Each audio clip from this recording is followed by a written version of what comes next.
નમસ્કાર. ભારત અને પાકિસ્તાન યુદ્ધના ભણકારા વચ્ચે આપણી સાથે ગોંડલ તાલુકાના માજી સૈનિક મહામંડળના પ્રમુખ અનુપસિંહ ચુડાસમા તેમજ ઉપપ્રમુખ પ્રકાશભાઈ ઠકરાર ઉપસ્થિત છે. તો બંને વડીલોને જય હિન્દ, જય ભારત. હું પ્રથમ પ્રશ્ન અનુપસિંહ ચુડાસમાને પૂછીશ કે તમે કયા યુદ્ધમાં ભાગ લીધો હતો અને તે સમયે તમારી મુખ્ય જવાબદારીઓ શું હતી? જય હિન્દ, જય ભારત. હું અનુપસિંહ ચુડાસમા, પ્રમુખ ગોંડલ તાલુકા માજી સૈનિક મંડળ.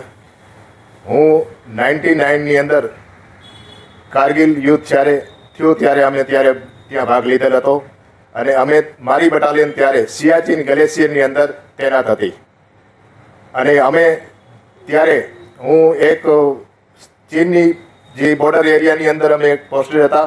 મારી સાથે લદ્દાખ સ્કોડ અને આઈટીબીપીની એક બટાલિયન પણ અમારી સાથે હતી અને અમારી મુખ્ય ભૂમિકા એ હતી કે અમારી પાસે 130 ગન અવેલેબલ હતી. એના માટે ચીન તરફથી કોઈ વોર ન થાય કે હુમલો ન થાય એના માટે અમે તૈનાત હતા અને અમારી જવાબદારી ફાયરિંગ આપી અને ઇન્ફેન્ટ્રીને કવર આપવાનું કામ હતું. બીજો પ્રશ્ન છે એ હું પ્રકાશભાઈને પૂછવા માગું છું કે ઓપરેશન સિંદૂર વિશે તમારું શું કહેવું છે? જય હિન્દ બધાને. ઓપરેશન સિંદૂર એટલે સિંદૂરના નામ ઉપરથી જ ખ્યાલ આવે છે કે પહેલગામમાં જે 22 એપ્રિલે જે એટેક કરેલો એ એટેકમાં ધર્મ પૂછી અને માત્ર ને માત્ર સિંદૂર જ વીખવામાં આવ્યા.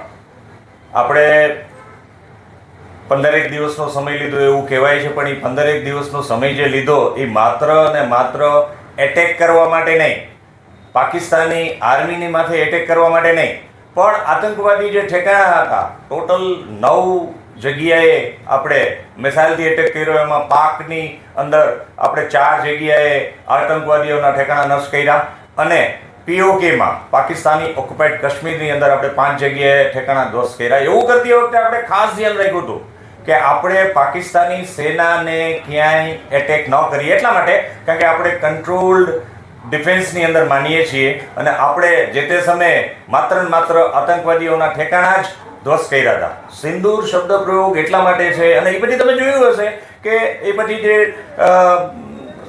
બ્રીફ આવી આર્મડ ફોર્સિસ પરથી એમાં માત્ર અને માત્ર મહિલાઓને પ્રાધાન્ય આપવામાં આવ્યું. મહિલાઓએ આખી બ્રીફિંગ લીધી અને મહિલાઓએ માત્ર બ્રીફિંગ નથી લીધી હો, એ મહિલાઓએ આપણી આ બધી જ કાર્યવાહીની અંદર સક્રિયપણે ભાગ લીધો છે અને સિંદૂરનો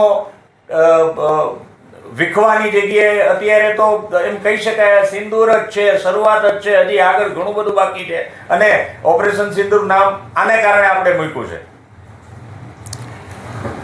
અનુપસિંહ, હું આપને પૂછવા માગું છું કે યુદ્ધ દરમિયાન કોઈ એવો યાદગાર પ્રસંગ હોય કે કોઈ એવી વસ્તુ બની હોય કે જે તમને આજ દિન સુધી હજી યાદ હોય, એવો કોઈ એક પ્રસંગ આપ જણાવશો?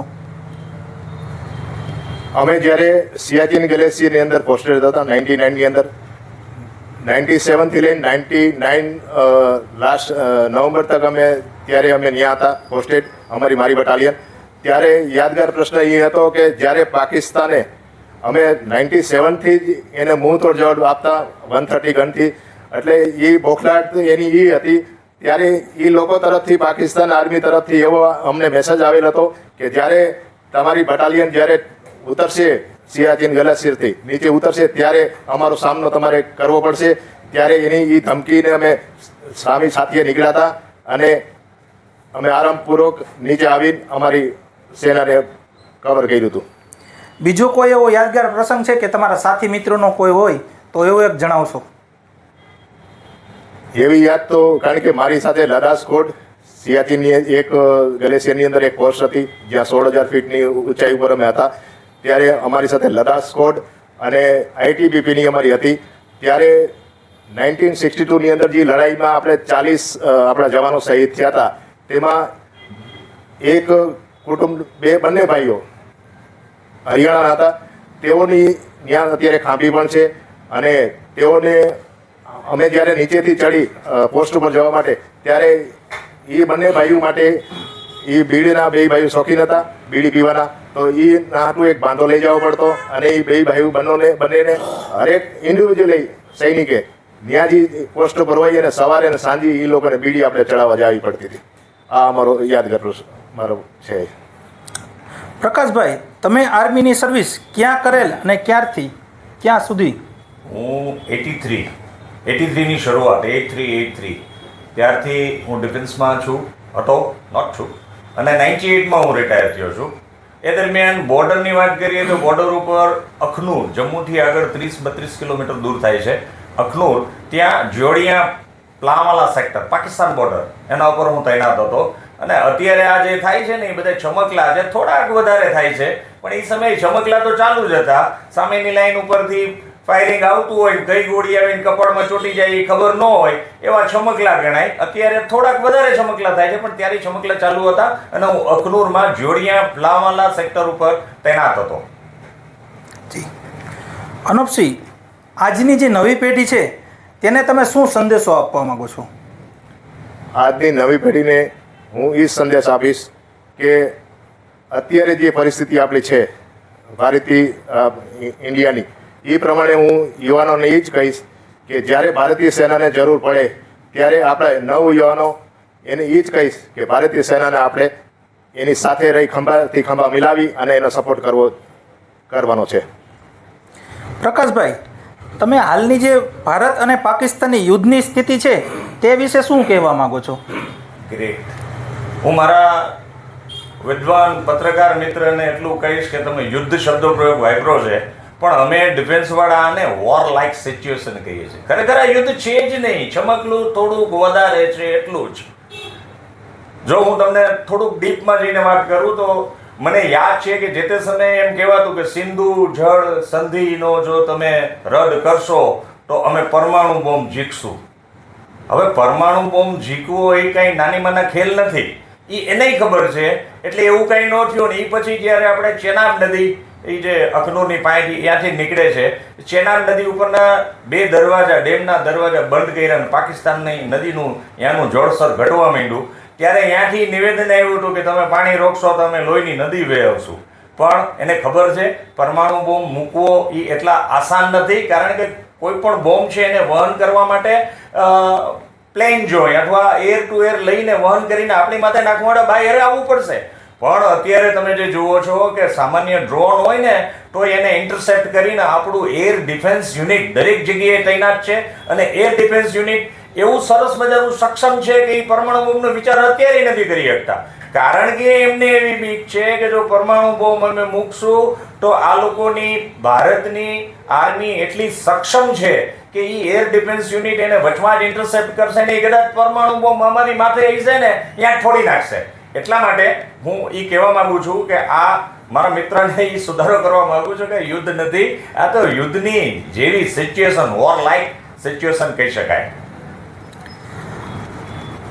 આ બંને માજી સૈનિકો અનુપસિંહ ચુડાસમા તેમજ પ્રકાશભાઈ ઠકરાર જે હાલની જે પરિસ્થિતિ છે ભારત અને પાકિસ્તાનની તે બાબતે જોડાવા બદલ બંને મિત્રોનો જય હિન્દ જય ભારતથી આભાર માનું છું. ભવિષ્યમાં પણ ક્યારેય અમારે જરૂર પડશે તો આપ સાથી મિત્રો અમારી ચોક્કસ મદદ કરશો અને પ્રજાને તેમજ સમાજને એક યોગ્ય અને માર્ગદર્શન પૂરું પાડશો એવું અમે આશા રાખીએ છીએ. જય હિન્દ. સાથે તમે જય હિન્દ કહો એ પહેલા હું રોકાઈને કહી દઉં કે તમે અમારો આભાર માનો એની અમે પત્રકાર જગતનો આભાર માનીએ છીએ કે ગોંડલ તાલુકા માજી સૈનિક મહામંડળના પ્રમુખ અનુપસિંહ ચુડાસમા અને મને અહીંયા સાથે રાખી અને સ્થાનિક લેવલની યુદ્ધને લગતી સિચ્યુએશનમાં અમારી લાગણીઓ ને તમે ઉજાગર કરવાનો મોકો આપ્યો. મારા પ્રમુખ અનુપસિંહ ચુડાસમાની સૂચનાથી એક વાત રહી ગઈ છે, કહી દઉં કે ગોંડલ તાલુકા માજી સૈનિક મહામંડળનો એક પૂર્વ સૈનિક પોતાના અનુભવને શેર કરવા માગે છે, પોતાના અનુભવને ઇન્ડિયન આર્મીની હારે શેર કરવા માગે છે. એવા સંજોગોમાં અમે લોકો ઉત્કંઠ છીએ કે અમને એવી સિચ્યુએશનની અંદર ત્યાં બોલાવવામાં આવે અને ભલે અમારી ઉંમર ગમે એ હોય પણ અમારો અનુભવ વર્ષોનો છે, અનોપસિંહનો 18 વર્ષનો અનુભવ, મારો 16 વર્ષનો અનુભવ, એ એમાં હતા, હું CMPમાં હતો, એ બધુંય જોતા અને અમારા 35 થી 40 જે કંઈ માજી સૈનિકો છે બધા જ પોતાની સેવા આપવા માટે સક્ષમ છે, તૈયાર છે. અને રાતના 12 વાગે આવે તો અમે ડિફેન્સની અંદર એવી રીતે રહેલા છીએ કે સાવ ખરાબ સિચ્યુએશન સિવિલિયન લાગતી, અમને જંગલમાં મૂકી દે ને તોય અમે એમાં મોજ કરી અને પાકિસ્તાનની સેનાને ધ્વસ્ત કરવા માટે ઇન્ડિયન આર્મીની હારે અમારા કમાન્ડર જે કંઈ સૂચના આપે એનું પાલન કરવા માટે અમે સચ્ચી. જય હિન્દ.